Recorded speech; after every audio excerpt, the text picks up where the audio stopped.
Olá, Renato Meca aqui e eu ajudo pessoas comuns a superarem os seus problemas, sejam eles grandes ou pequenos. Essa live de hoje faz parte de uma sequência de aquecimento para a Masterclass de Superação, que vai ser uma super aula sobre superação de qualquer problema que seja, que eu vou fazer no dia 2 de julho, às 8 horas da noite. Então, todo dia às 11 da manhã e às 8 da noite, acontece uma live preparatória para finalmente chegarmos à Masterclass de Superação. Vai ser uma maratona de aquecimento para a Masterclass de Superação no dia 2 de julho. E eu sempre falo de aquecimento, do mesmo jeito que para um exercício é importante que a gente aqueça antes do exercício. Essa sequência de Masterclass, eu falo sempre sobre atalhos e barreiras para poder superar qualquer problema. E nessa Masterclass de Superação, eu vou te ensinar o passo a passo que me ajudou a superar toda essa dificuldade que passei e que também já ajudou a muitas outras pessoas a superarem os seus problemas, sejam eles quais forem, grandes ou pequenos. E no episódio de hoje, eu vou falar com um dos médicos que foram até Singapura, lá na Ásia, me buscar depois do meu acidente. Gente, esse é o Daniel Cordeiro, um dos médicos que foi até Singapura para me buscar. Dani, eu queria que você se apresentasse aí para o pessoal que não te conhece. Faz aí uma Opa, breve beleza. apresentação de você. Boa noite aí, pessoal que tá entrando aí, o pessoal que segue o Renato, muito prazer, tá? Eu sou o Daniel, eu sou médico imunologista alergista e primo dessa figura aí que é o Renatão, entendeu? Mais velho, Não é diga-se de à toa. passagem, e você que não se esqueça disso, tá, Renatão? O primo Apesar mais dele velho, parecer, embora não pareça. apesar dele parecer meu sobrinho, é meu primo e é mais velho que eu. Alguns anos mais velho que eu. Ô, não exagera. 1 mês e 3 dias. 1 mês e 3 dias mais velho. Muito bem. É isso aí. Vai lá, Dani, se apresenta aí para o pessoal. Fala mais um pouco de você. Deixa o pessoal te conhecer um pouco mais aí. Bom, tô vendo aqui o pessoal, tem muita gente que já me conhece, né? O Mestre Ulisses, muito bom. O Renatão, o Mestre Ulisses é sempre perguntando de você. Um Oh, abraço aí pro que mestre. honra, Gente finíssima. Ulisses. É um mestre Uma honra mesmo. aí o pessoal entrando. Marcos aí também, uma honra ter ele aqui. Eu queria Na pedir, queria verdade, eu pedir para o sou, eu sou. pessoal, queria pedir para o pessoal que está vendo a gente, então, aperta o aviãozinho aí embaixo, ó, e chama todo mundo, indica para os amigos aí, chama todo mundo aí, gente. Vamos tentar impactar mais pessoas por aí. E outra dica legal que eu aprendi também é apertar o coraçãozinho aí, ó. Aperta e segura apertado até ele explodir para a gente poder ranquear aqui no Instagram. Mais prestígio. Vai lá, Dani, manda bala aí. Dá A mais bola é prestígio sua. ainda. Então, para o pessoal aí que não me conhece, eu sou médico, imunologista, alergista. Eu atuo aqui na região de Araraquara, Ribeirão Preto, né? Tenho pós-graduação em clínica médica e, assim, a gente costuma lidar com tudo, né? A ideia do Renato é falar sobre superação, problemas, superação e tudo mais. Superar problemas é nosso dia a dia, né? Eu falo que ainda mais agora, nessa época que a gente está vivendo agora, os médicos têm que superar um problema por dia, se não vários problemas por dia, e de dar um jeito de superar. Porque as pessoas esperam que a gente supere isso, as pessoas esperam isso de nós. E nós temos que corresponder, é a nossa função, nós estamos aqui para isso. Essa é a ideia. Exatamente. Então, Muito resolver bom. problema é o nosso dia a dia. Prazer, né? Muito bom, cara. Legal escutar isso e saber que por todo esse problema aí, os médicos estão, né, unidos na missão aí de vencer esse vírus que a gente está enfrentando hoje. E, cara, eu queria aí que você contasse, né? O pessoal já sabe um pouco do meu acidente. Para quem não sabe, eu morava na Indonésia e sofri um acidente de moto, né, em 2013, em janeiro de 2013, que me tornou um tetraplégico. Eu falo sempre que o acidente de moto foi tão besta e me tornou um tetraplégico. Eu já caí muito pior de bicicleta. E hoje, olha só, eu deixo as bikes aqui no meu quarto pendurado aqui para me lembrar, né, de uma fase feliz da minha vida, de todas as competições de mountain bike que eu pude participar e, enfim, né, conheci aí mais de 10 países em cima da bicicleta pedalando, né? Não que eu ia até lá pedalando, né? A gente ia de avião, mas, enfim, né? A bike foi uma época feliz da minha vida e eu gosto muito disso, né?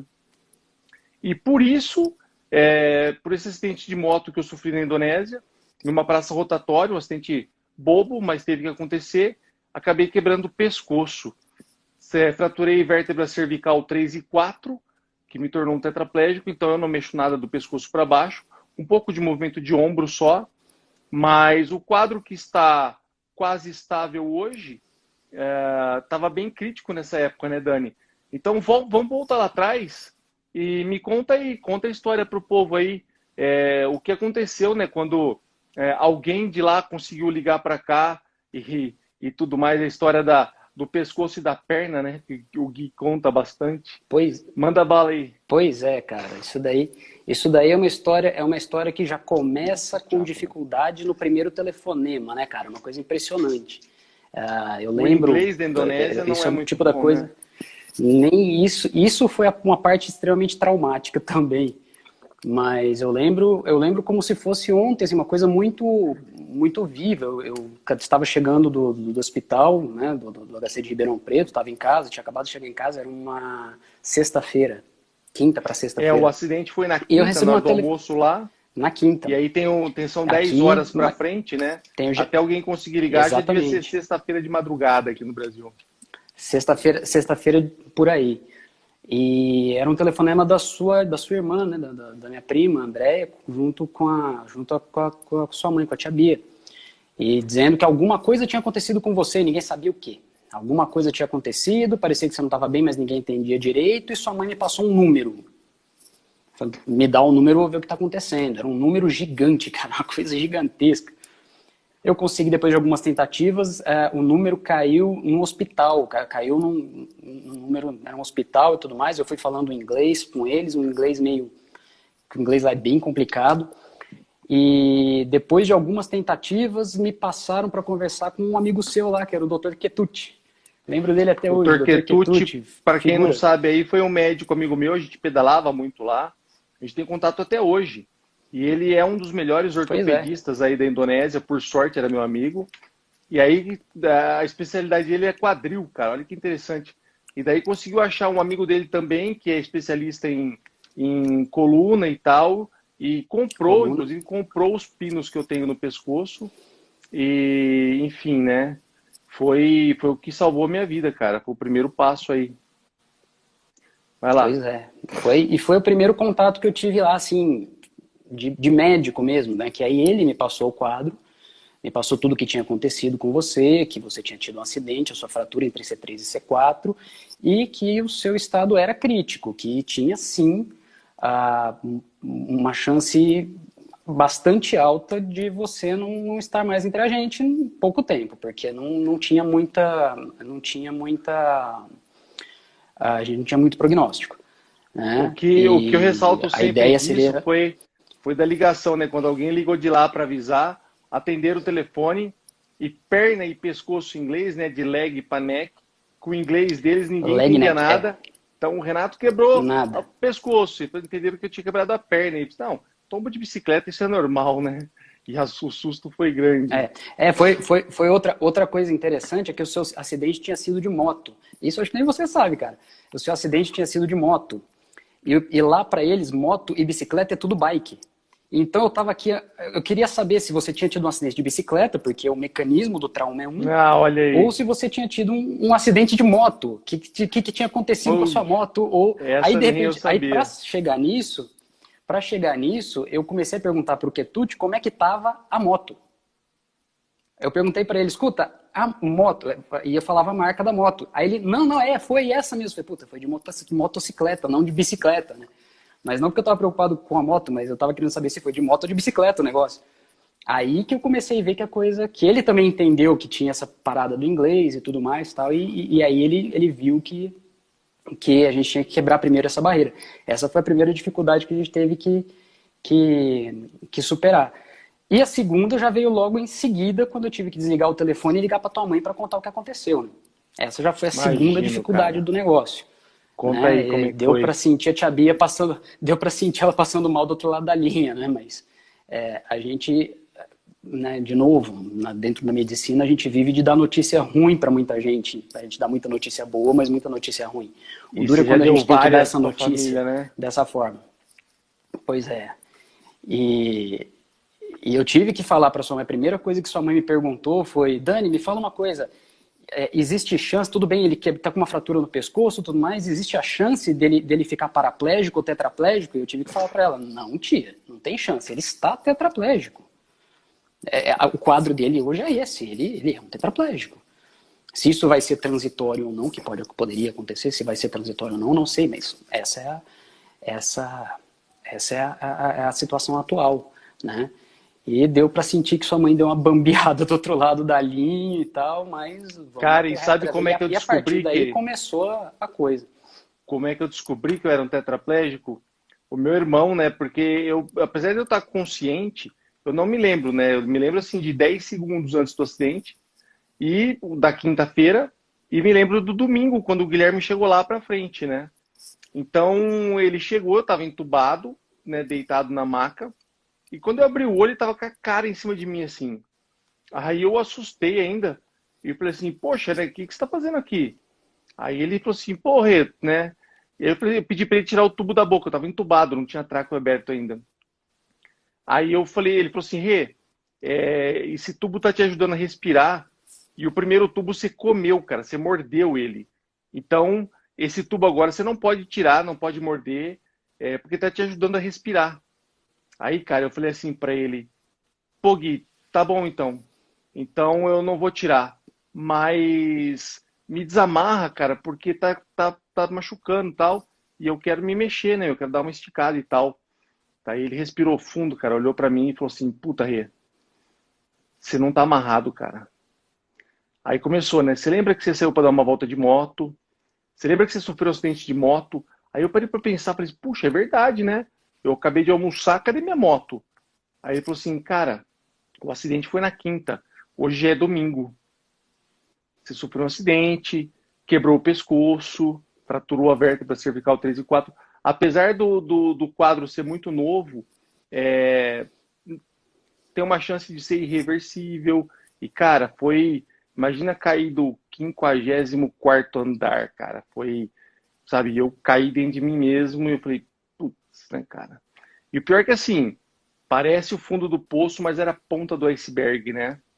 Vai lá, desenrola aí que a gente chega lá. Era o começo, a gente estava começando a mexer com os problemas daqui e daí. Eu lembro que já no dia seguinte, já a sua mãe, seu pai já deu um jeito de mandar o Guilherme, que você estava falando, que ele chegou aí já no domingo, ele já estava aí, para começar a Aqui não, tentar lá, fazer né? alguma coisa.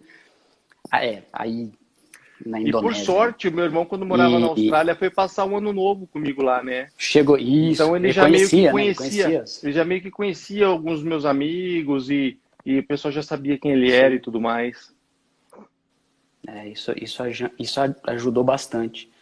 Mas o que eu fico muito grato ao Guilherme é que assim que ele chegou, ele já me ligou.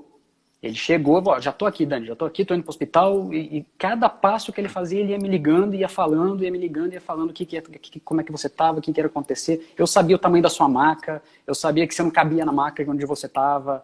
Eu fiquei sabendo dos problemas que tinha lá dentro de medicamentos e tudo mais, porque o Ketute me falava, seu irmão me falava. Então a gente foi conseguindo traçar uma ideia do que fazer. Porque até nesse momento a gente não tinha assim um plano para trazer você de volta. A ideia era fazer você melhorar lá. Essa era no comecinho, lógico, nos primeiros dias. E até o dia que você teve a primeira parada cardíaca. Quando você teve a primeira parada cardíaca, que o Guilherme me ligou assim que você parou. Você parou, foram 6 minutos de parada, ele me ligou: Dani, o Renato parou. Eu falei: mas e aí? Ele voltou, mas não dá para ficar aqui. Agora aí a gente viu que não tinha estrutura, não tinha Os como médicos chamaram deixar ele você na lá e Indonésia. falaram: "Ó, o percentual de mortalidade para lesado medular de nível cervical na Indonésia, cara, é de quase 100%." Os caras chamaram meu irmão lá e falaram assim: Uhum. "Ó, Nós já fizemos mais do que o possível. Eu peguei pneumonia, cheguei no hospital e peguei pneumonia, né, cara? Ainda fiquei do lado de um tuberculoso, o Gui ficou mó bravo lá. Enfim, né, meu, a condição era essa. Era a estrutura que eles tinham lá, né? A partir daí a gente começou a traçar duas estratégias, né, Renatão? A gente começou a pensar em duas coisas. Primeiro, manter você vivo. A única forma de fazer isso era tirar você da Indonésia. Então começou toda uma movimentação para colocar você num hospital de referência. E o hospital de referência ali era Singapura. Né? O hospital de referência, a ideia era transferir você para Singapura para manter você vivo. Para nortear o pessoal aí, Singapura fica a quase 2 horas de voo, 1h30, um pouquinho mais de voo da Indonésia, e já é primeiro mundo, né? As condições são bem melhores.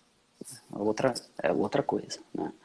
Aí a ideia era colocar você em Singapura para poder conseguir manter, para você ficar vivo, deixar você vivo para a gente poder tentar trazer você para o Brasil de volta.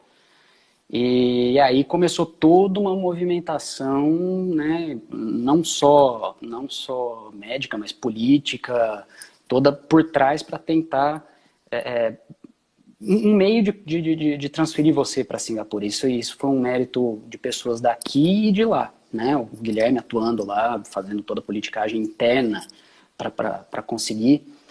E a Tia Bia também correndo atrás de conversar com várias pessoas, sua madrinha. O Gui largou tudo que ele fazia aqui no Brasil e foi para lá e passou 47 dias dormindo sentado no pé da minha maca, cara. Salvou minha vida, porque se ele não tivesse ido, eu tinha gradado. Ele conseguiu a transferência, ele conseguiu fazer toda essa parte de comunicação e tudo mais. E aqui todo mundo se mobilizando para conseguir alguma forma até política de te transferir. E eu notei isso, eu vi que a coisa realmente estava, tinha muita gente envolvida, quando eu estava lá no hospital de novo, era mais ou menos meio-dia, mais ou menos o horário do almoço, toca meu telefone, um número, um prefixo esquisito. Aí eu atendi, era um deputado, né, na época deputado federal, o Marcos Montes. E primo da mamãe. Muito grato a ele, inclusive, né, porque primo nosso, esse ajudou. mais, ele ligou. Esse ajudou bastante. Ele ligou e falou, Danielzinho, o que eu quero saber é como é que tá o Renato.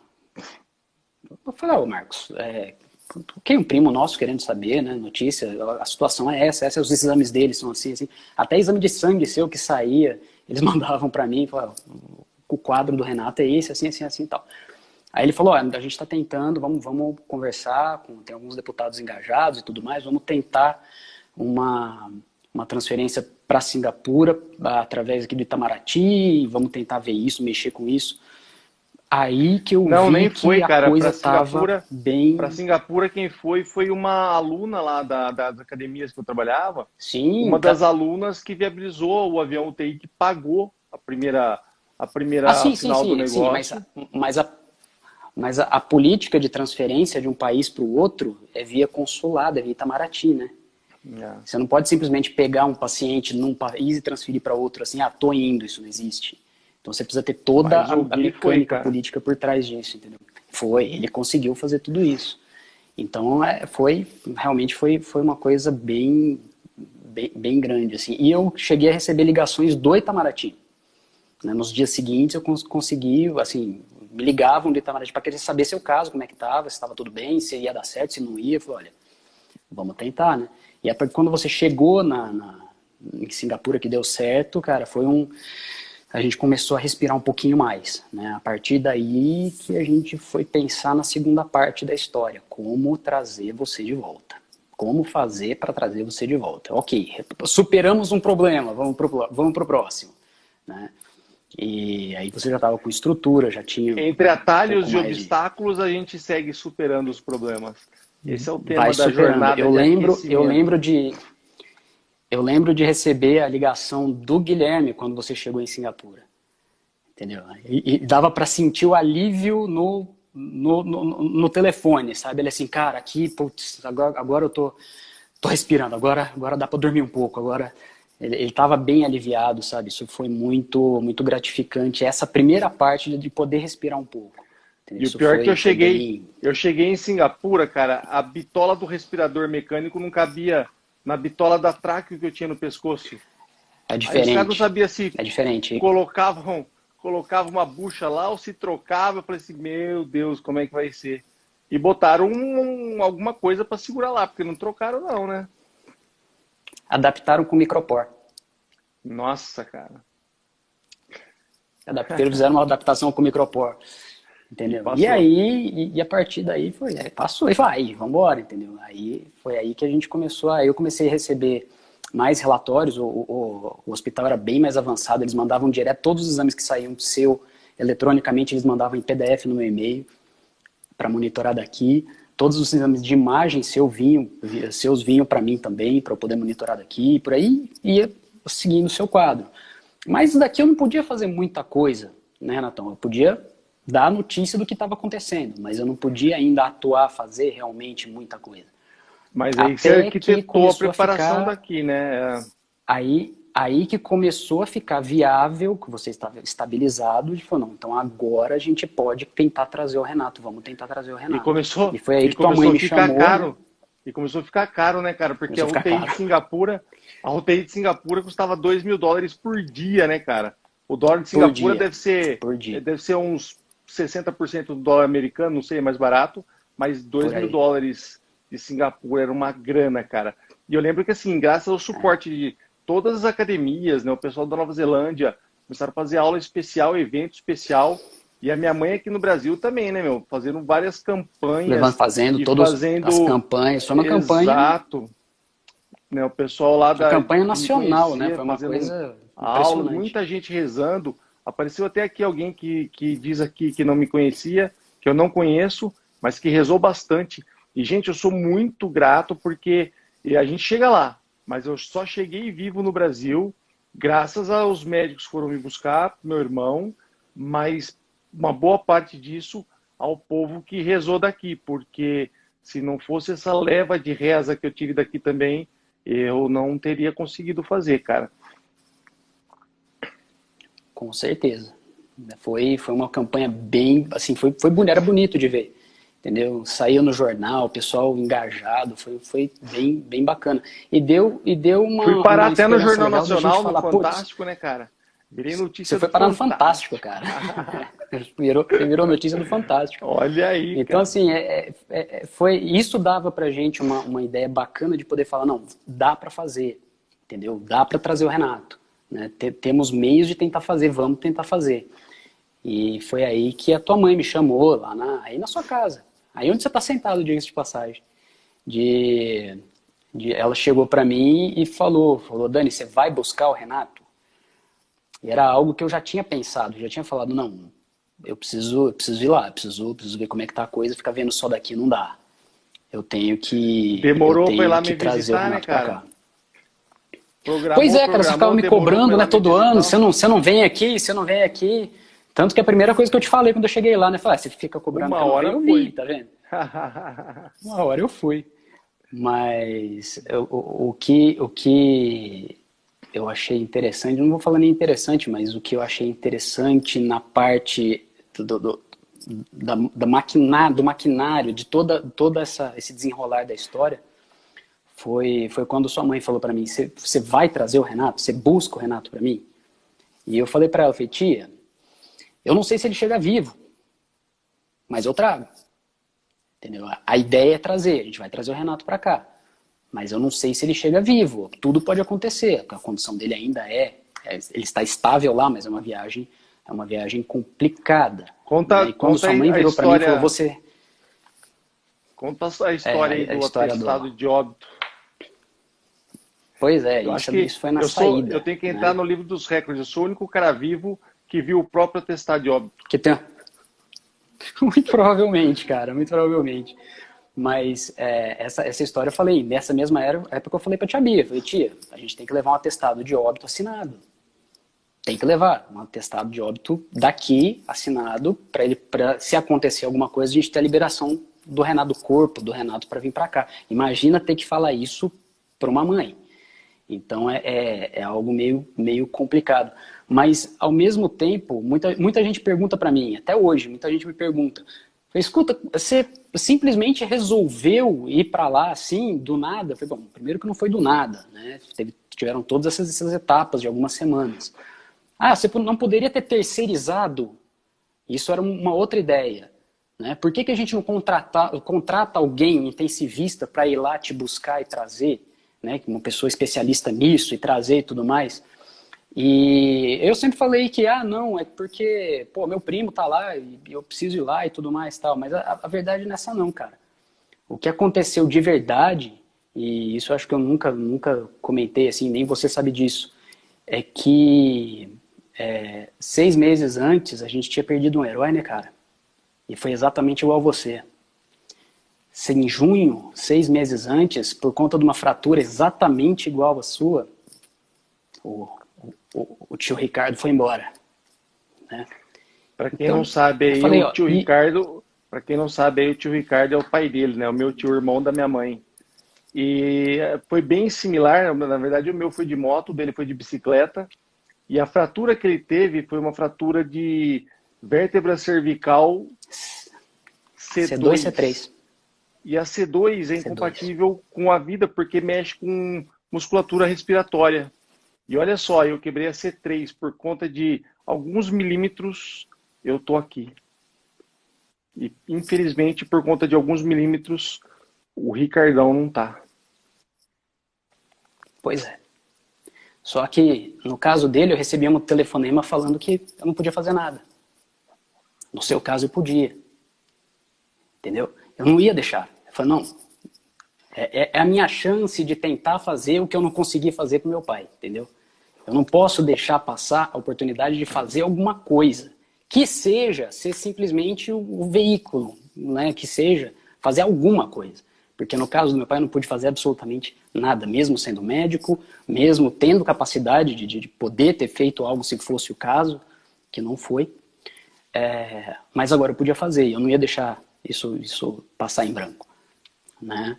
E a partir daí foi que eu comecei a maquinar como fazer para trazer você. Como que eu vou fazer? Tem como a gente tem. Ok, eu já tinha uma data para eu ir, eu precisava arrumar uma forma. Né? Arrumar uma forma. A ideia inicial era trazer você por um voo da FAB. Era trazer você por um voo da Força Aérea. Mas não rolou, não teve jeito, porque não existia a rota. Essa rota aérea não tinha como, a gente teria que passar por cima de vários países que não teria autorização para passar, que não fosse um voo de carreira. A FAB não poderia passar por ali, teria que criar a rota, não dava. Isso foi impossível. Então foi um problema que a gente não conseguiu resolver dessa forma. Então a gente começou a pensar em outras formas, ou seja, a gente tinha que te trazer num voo de carreira, não ia ter saída. Não ia ter saída. A partir daí a gente começou a traçar como te trazer num voo de carreira. E eu tive que montar dois esquemas, tive que traçar 2 planos.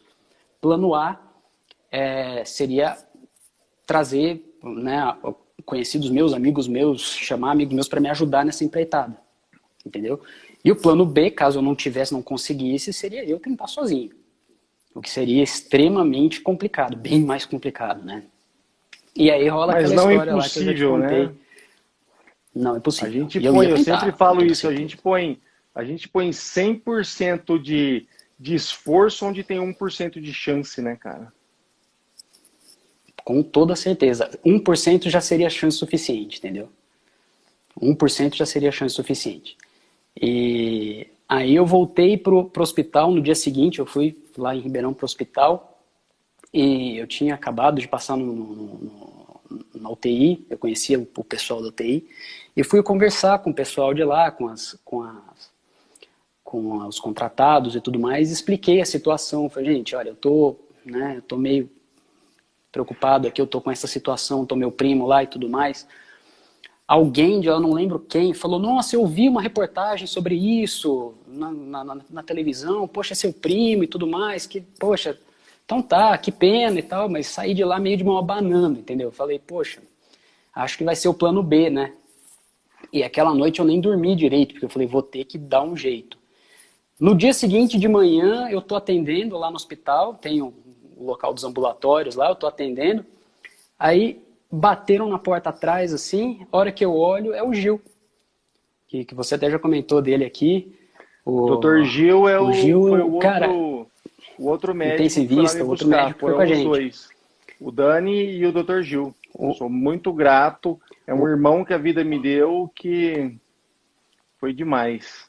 o E Gil, pelo que você falou, né? esse Ele era teu amigo, mas ele não me conhecia, não conhecia meus pais, nada, nunca tinha escutado a minha nada, história. Foi tocado, né? Por alguma coisa nada. empurrou ele lá para te procurar. Ele bateu na porta atrás, ele abriu a porta assim, eu lembro, ele é altão, né? Eu sou baixinho. Ele me chamava de Danielzinho, ele olhou pra baixo assim. Pô, Gil, tudo bem? Ele, Danielzinho, como é que tá seu primo, cara? Cara, Gil, o estado é esse, não mudou muito de ontem, mas estamos batalhando lá, né? Vamos ver. Ele balançou a cabeça assim, eu vou lá com você. Posso ir com você? Você aceita? Você deixa eu ir com você para buscar teu primo? Cara, que é isso? Imagina, né? O Gil, a hora que ele falou isso, eu não consegui nem conversar. Eu fiquei assim, pô, sério, Gil, você vai comigo? Não, vou com você, vamos lá, vamos trazer teu primo. Vamos dar um jeito de trazer. E aí eu vi que o plano A tinha funcionado, quer dizer, eu tinha conseguido, né, me apoiar, formar uma equipe para trazer o Renato. Já tinha o Guilherme que estava lá. E a Né? gente Eu aqui e o em Gil por casa, aqui. eu digo a gente, não só eu, né? Mas principalmente meus pais e minha mãe aqui, porque isso realmente não tem explicação de ter acontecido, sabe? O Gil não conhecia ninguém daqui de casa, te conhecia por ser médico também, e o que ninguém sabe, né, cara? E que só foi, até a minha família ficou sabendo depois também. Ele tinha acabado de fazer uma cirurgia na coluna lombar, fazia Coluna. alguns meses, muito próximo. Ele não podia fazer viagem longa e não podia fazer muito esforço. E mesmo assim, cara, ele foi lá e ajudou, né? E para quem não sabe, Singapura para o Brasil foi uma viagem de 34 horas. Enfim, né, cara? A gente chega lá. Vai lá, Dani. Que, inclusive, esse aí, a partir daí, começou o próximo problema. O próximo obstáculo a ser superado. Ok, eu já tinha equipe. Faltava superar essa parte que era uma viagem de 34 horas, que até onde a gente saiba, até onde eu levantei, foi o maior transporte, né, de paciente civil em voo de carreira. Não existe Não nada existe hoje, até hoje. Eu já próximo procurei, disso. sempre procuro. Não existe. Não existe nada. Tem alguns transportes que foram feitos nessa distância, mas num tempo do dobro, fazendo várias paradas e tudo mais. Um paciente no grau de comprometimento que eu tava, o pessoal não leva daqui para São Paulo, né, cara, de ambulância. É complicado demais. Renatão, Eu já tinha perdido a gente 30 e poucos quilos. Eu tava com uma febre que não baixava por nada. Eu tava totalmente comprometido, ligado no respirador e tudo mais. Então era difícil, né? Pensar nessas hipóteses era difícil. Não, a gente conta o seu quadro clínico e as condições da viagem. Intensivistas aqui que a gente conta a história, inclusive o Gil às vezes dá aula sobre isso. O pessoal olha e fala, ou vocês estão mentindo ou vocês são loucos, né? Ou vocês, não sei o que vocês foram, mas isso vai contra. É por isso então, que você anda com uma foto realmente minha na carteira, né? Tá louco, descobri rapaz? Agora. Descobri agora. Tá maluco, rapaz? Tá maluco? Eu, hein? Brincadeira. Nem pensar. Mas essa foi o próximo obstáculo, né? Como planejar uma viagem dessa magnitude, dessa monta, né? Aí eu fui para Singapura para começar os preparativos, para juntar material, né? Fazer todo o cálculo do que seria necessário, né? E o pessoal aqui coordenando a chegada daqui, né? Depois o Gil foi 5 dias depois, 5 e 7 dias foi depois. Alguns dias depois de você, né? Ele foi chegou lá um dia antes da viagem, né? Ele foi só para... Ele chegou num dia, acertou, não ficou nem 24 horas lá e a gente já fez o transporte. E quando eu cheguei para fazer toda essa movimentação e tudo mais, eu pude participar com o Guilherme e tudo mais das negociações para retirada sua, né? Para retirada sua do aeroporto, do hospital. E, rapaz, eu vi que a coisa estava um pouco mais complicada do que a gente imaginava. Porque você estava com infecção, entendeu? Você ainda dependia de respirador, você era um paciente taquipneico pelo seu tamanho e tudo mais, você tinha certas dificuldades clínicas que a gente teria que superar e que um transporte normal não daria. Por exemplo, né, no avião a gente não consegue carregar mais do que 9 cilindros de oxigênio pequenos, você não pode entrar com oxigênio, aquele cilindro grande, bem de oxigênio, de ar comprimido mesmo, por causa da pressurização. E o máximo que nós teríamos seriam 9 cilindros pequenos. E pela conta que eu estava fazendo, baseado na sua saturação de oxigênio e tudo mais, tem todo um cálculo que a gente faz, eu precisaria, voo precisaria durar até Barcelona. E para fazer esse voo até Barcelona, eu precisaria de no mínimo 7 cilindros. Então, se você tivesse uma taquipneia, se você aumentasse o seu consumo, você ia ficar sem ar lá em cima, porque você estava traqueostomizado. Então, tudo isso influenciava, assim, todo o cálculo que tinha que fazer, tudo que a gente fazia era no limite, era tudo muito no limite, né? A ponto até de, quando nós fizemos a reunião com a Singapore Airlines, para definir direitinho o seu transporte, como é que ia ser, o Guilherme começou a ter segundos pensamentos aí. O pior que ele falou, não, peraí, tem muita coisa que pode dar errado. Essa companhia aérea foi a que aceitou depois de 2 outras recusarem, né? E por sorte, recusaram, a Singapore Airlines vinha com o mesmo avião até o Brasil, né? Parou só em Barcelona para fazer uma escala. Trocar. Então não precisei trocar de avião por sorte. Né? E depois foram lá. Então essa foi uma coisa. Mas fala assim, aí da briga, a briga do Gui com o povo todo lá. Pois é, o Guilherme, quando ele viu que tinha muita coisa que poderia dar errado, né, ele começou a exigir do pessoal, não exigir, mas querer que fosse de outra forma. Não tinha outra forma para ser. Não tinha como, era a única forma, era isso ou você não viria. Entendeu? Era isso ou você não viria. E nisso, nessa reunião, o Gil já estava lá com a gente, estávamos nós três com a reunião, nós estávamos em reunião com a vice-presidente da Singapore Airlines. E a gente segurou o Guilherme, falando, não, fica quieto que a gente tem que dar um jeito. Vamos dar um jeito, fica quieto aí que nós vamos dar um jeito. Ele já estava dando um jeito, fazia 40 dias já, né, cara? Pois é. Né? Eu sei que pra gente era difícil, eu sei que pra gente era difícil a gente chegar lá e falar, Gui, nós vamos fazer de tal jeito, sendo que ele já tinha feito todo um esquema de outra forma. Mas ou era desse jeito ou não ia ter forma de tirar você do hospital. Entendeu? Então, assim, eram condições que cada vez que a gente conversava com o pessoal da companhia aérea, era dificuldade desde o seu tamanho, porque a maca que a gente ia ter que te transportar é uma maca que era metade da sua largura, Renatão. Então, era algo assim que, poxa, vamos ter que transportar ele aqui, não vai ter jeito. O que a gente faz? Traz alguns cintos de segurança e vamos amarrar ele na maca. Dá-se um jeito, entendeu? Cilindro, a gente tem 2 cilindros de lambuja aí, caso ele precise. Aí se precisar de mais, vamos usar.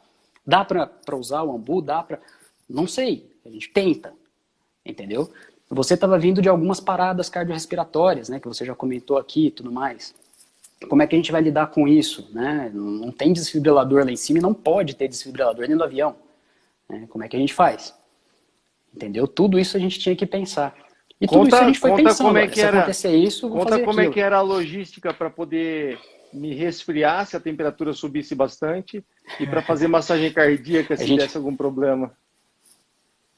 Pois é, cara, isso daí foi meio... Eu estava numa maca, amarrado numa maca, em cima do encosto de cabeça, né, das poltronas, embaixo do bagageiro de cabine.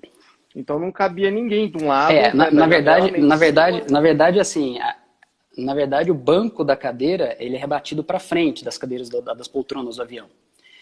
Então nós rebatemos as poltronas e a maca ia parafusada em cima dessas cadeiras rebaixadas. Então Exatamente. Tinha a poltrona, o pé da maca, a maca, você e o bagageiro. Ou seja, o Renatão foi roçando o nariz no bagageiro, no bagageiro não em cima do nariz avião. Grande não, cara. Não, cara, teu nariz é pequenininho, fica tranquilo. Aí a ideia é a hora que a gente entrou e encaixou você ali, amarrou você, eu olhei pro Gil assim, falei, Gil, se ele tiver uma parada, como é que a gente massageia ele? O Gil olhou pra mim assim, tem um lençol embaixo dele, você tava com um lençol embaixo de você.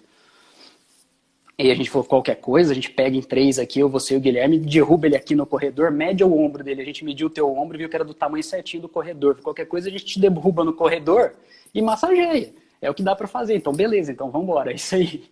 Por sorte, não foi necessário. A gente não precisou fazer isso. Né? Mas se eu te contar legal, que né? um dos momentos mais tensos foi para tirar você do hospital. Eu não sei se já te falaram dessa história.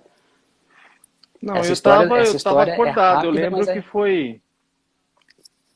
Manda lá. a hora a hora que a gente foi tirar você do hospital, chegou todo o transporte, máquina, transporte, ambulância e tudo mais, você estava com febre. Você estava com febre e você estava com alguns parâmetros clínicos ali bem alterados, cara, bem alterados mesmo. E a intensivista chegou pra gente e falou que não ia te liberar. Já estava tudo pronto, o avião estava esperando, um avião de carreira, tudo certo, todo o material, o pessoal em Barcelona esperando pra gente descer em Barcelona e já trocar os cilindros rápido para você não ficar sem oxigênio. Parou A lá em Barcelona intensivista porque chega o pra Messi gente. queria um autógrafo, queria tirar uma foto comigo. Por isso que parou lá rapidinho. Sei. Aí o que aconteceu, cara? A intensivista chega pra gente e fala que não ia te liberar.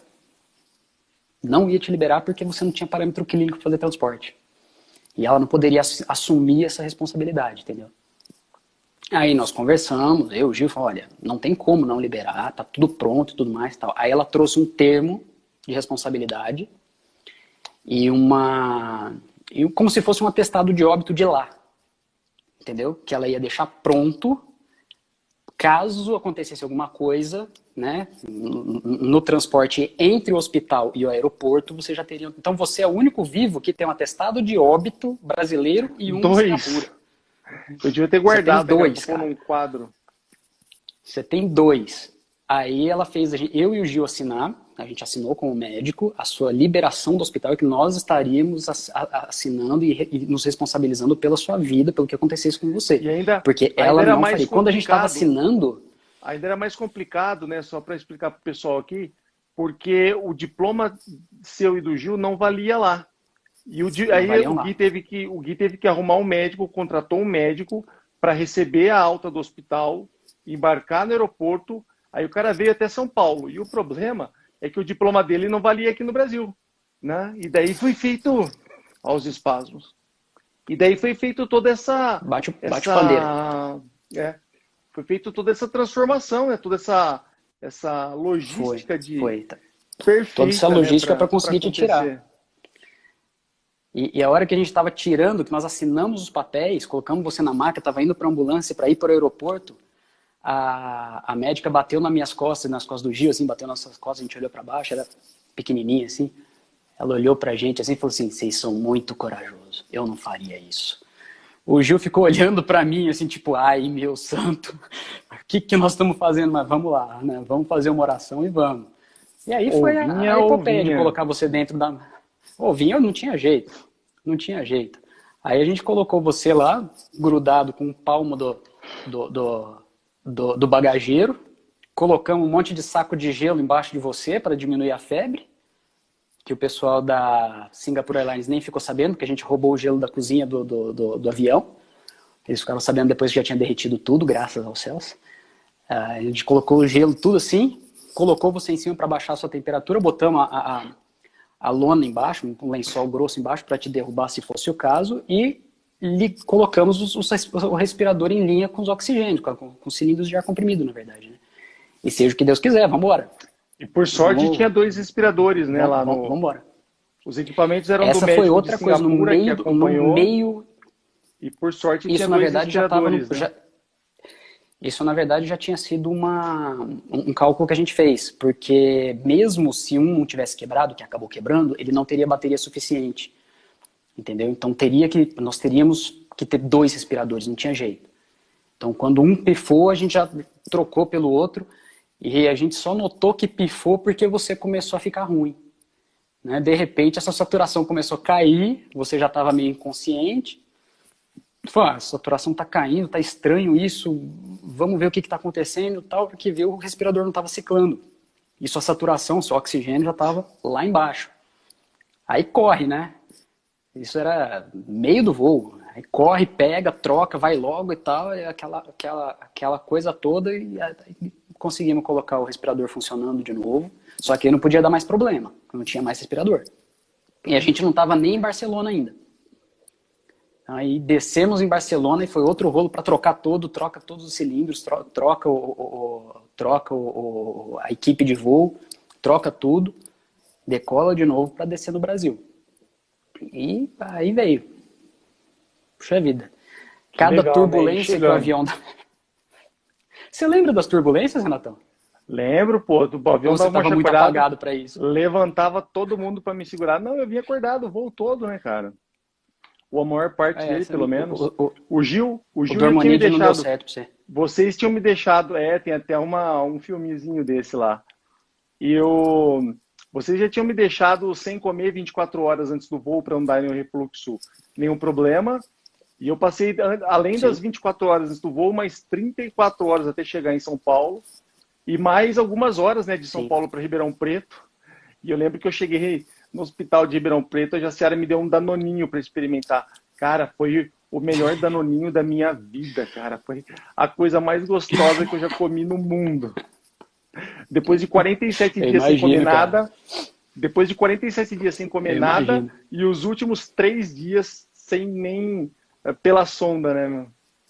Foi brabo. Rapaz. Mas e aí, Dani? Aí a gente estava no Brasil. A gente estava no Brasil e a gente chegou e pumba, né? A gente foi pro hospital, deu tudo certo. Cara, a chegada no Brasil, eu não sei se você lembra que estava chovendo. Você vê como as coisas acontecem, né? Tava uma chuva torrencial e eu lembro do pessoal dentro do avião, a hora que nós chegamos, estava sobrevoando São Paulo, a chamada era não pousar. Talvez o voo tivesse que arremeter ou tivesse que ser desviado para Campinas ou para Ribeirão Preto, alguma coisa assim. Se fosse para Ribeirão, estava até legal. Mas estava uma tempestade absurda e os voos estavam sendo cancelados.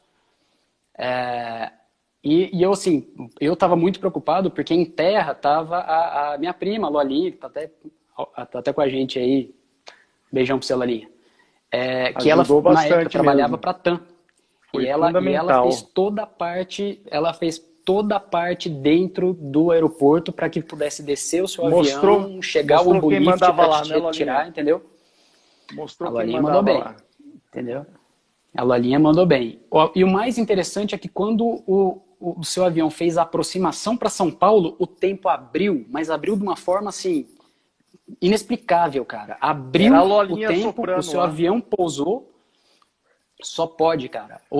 Mas foi o tempo de abrir o tempo, o avião aterrissar, o ambulift te tirar de dentro do avião, começou a chover de novo. Ah, não, você pegou outro avião para Ribeirão, começou a chover de novo.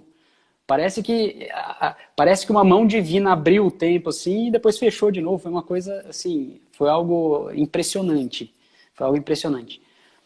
E a partir daí a gente saiu. Conta da chegada no hospital. Depois a gente foi de São Paulo para Ribeirão. E aí a gente chegou no hospital. Conta essa parte. A gente está quase no limite do tempo aqui, mas dá tempo ainda. Manda lá. Chegada no hospital, a gente chegou no aeroporto de Ribeirão, né? Chegando no aviãozinho no aeroporto de Ribeirão. Tinha ambulância já do Hospital das Clínicas esperando a gente. Nós fomos com a ambulância até chegar no hospital. E a sua mãe, o pessoal já estava esperando na entrada da UTI, né? Eu sei que você tem um vídeo disso, que você colocou inclusive numa live que você, num vídeo que você fez, bem bacana, da sua saída do elevador, a hora que abriu o elevador e sua mãe estava lá, e o seu pai estava lá e todo mundo, depois dessa epopeia toda, poder te entregar, falar, pronto, entregamos. Até que enfim! Ai, eu tô ficando fome. Ei, filho. Jesus te abençoe, filho. Te dê muita força. Vem aqui, Fê, pra você ver seu pai. Eu amo muito você, meu filho. Muito.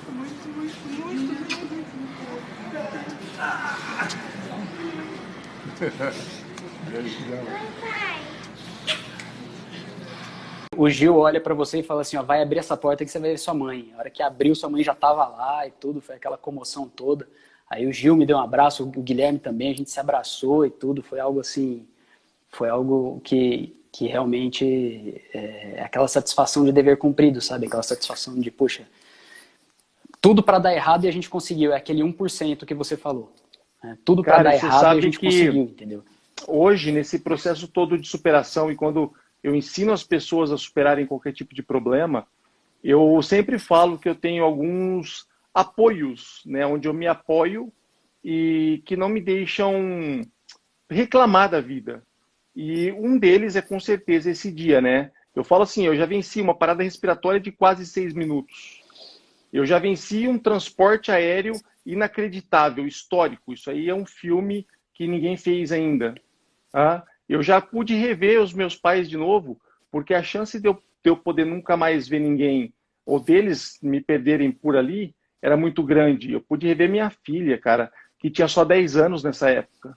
Tá? Então são coisas que, assim, me tiram o direito de reclamar e me põem para frente, me animam para produzir alguma coisa. Esse é o processo da superação.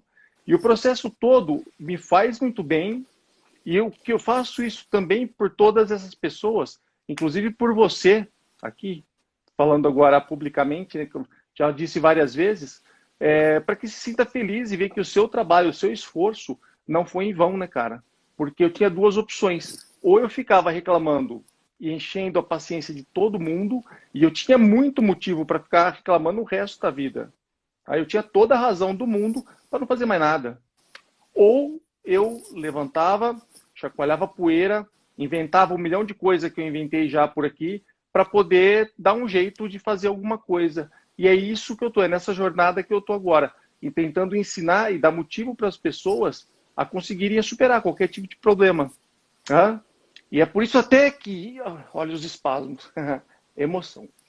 E é por isso até que... Emoção, você não pode ficar emocionado. É por isso até que eu construí essa jornada e falo tanto sobre superação e as possibilidades de todo mundo poder fazer tudo isso, né? Na live de ontem eu estava conversando com uma amiga que falava muito disso, e ela também é tetraplégica e até se assustou com tudo isso que eu disse. E eu digo para todo mundo de verdade que a gratidão é tanta que não me deixa, me tira o direito de reclamar e me põe para frente, cara. Me tira da cama todo dia de manhã, é o que me faz florescer, assim, né, irmão? O único problema disso é que até hoje, faz 7 anos já, eu tô tentando te dar um beijo para agradecer e não consigo, cara. Tá brabo, hein? Vai tentando. Vai tentando. Um dia você consegue. Ei, Laia, vou falar, viu? Ô, Dani, manda aí então, fala mais depois desse processo todo, como é que foi, como é que... Não, depois desse processo todo, teve um dia, você ficou internado depois, um tempo grande lá no HC, né? Quando eu cheguei no Brasil, as condições eram ruins, né?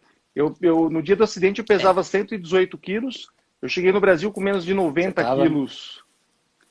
Não, sem contar que você veio de lá para cá com febre, com uma infecção, você tinha uma pseudomonas, né, chata de tratar, que a gente não estava conseguindo tratar com nada, e você foi ficando internado para conseguir superar tudo isso, né? Aí, cara, eu lembro que eu estava de novo lá no hospital um dia e toca meu telefone, é do teu número, você vai lembrar disso.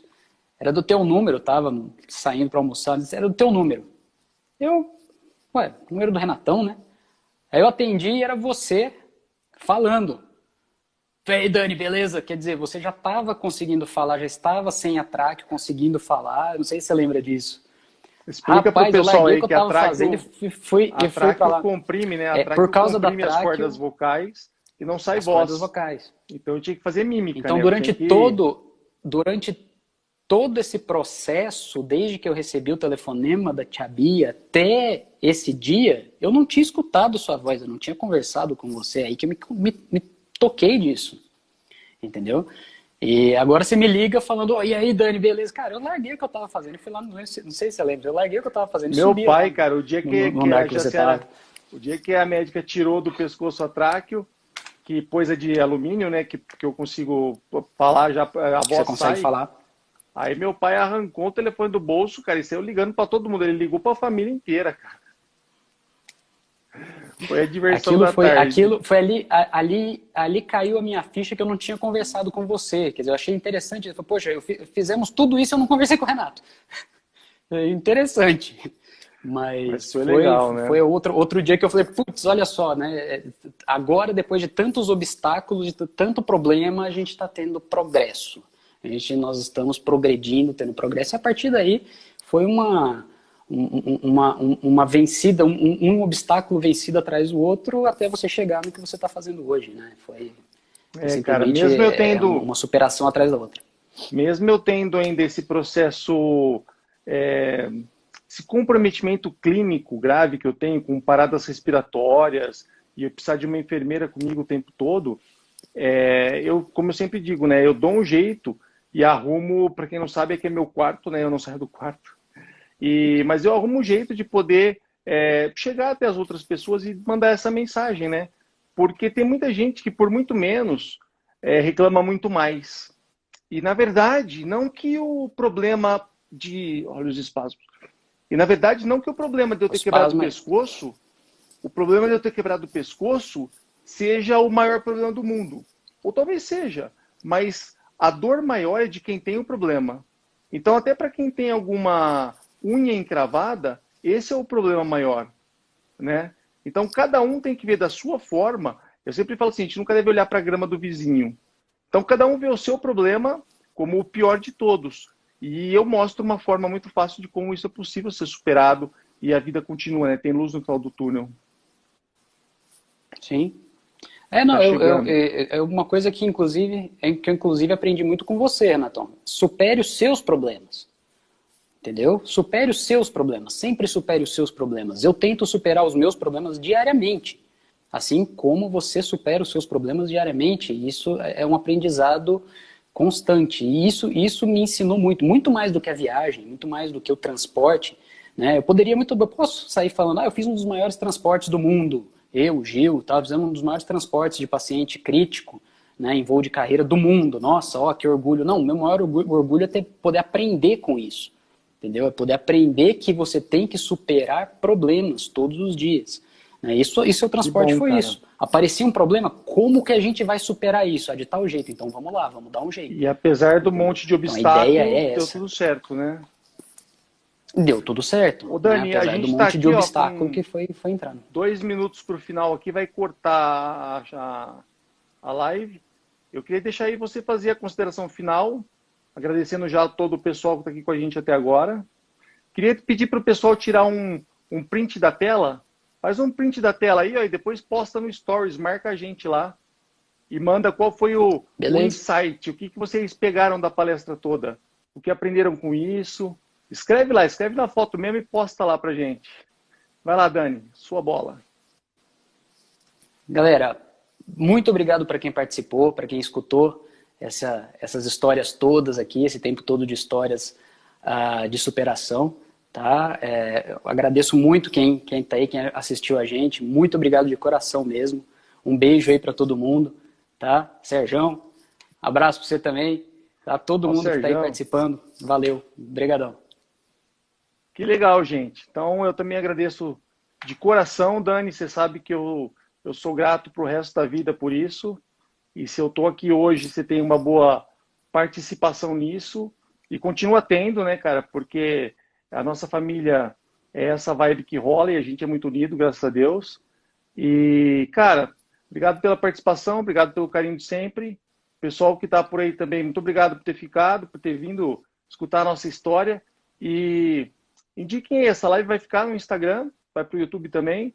E o pessoal aí depois pode assistir de novo e indicar pro pessoal, pra gente poder impactar mais gente. Tá? E não esquece que no dia 2 de julho, às 8 da noite, eu vou fazer uma masterclass de superação, onde eu vou ensinar algumas técnicas e o processo de superação de qualquer problema comum de todas as pessoas. Legal? Dani, então é isso, cara. Um grande beijo. Fica com Deus. Talvez a gente possa fazer uma próxima. Até mais. E logo aí. Quando você quiser, cara. Quando você quiser. Muito obrigado, viu, cara? Um beijão. Até mais. Tchau, gente. Abraço. Tchau, tchau, gente.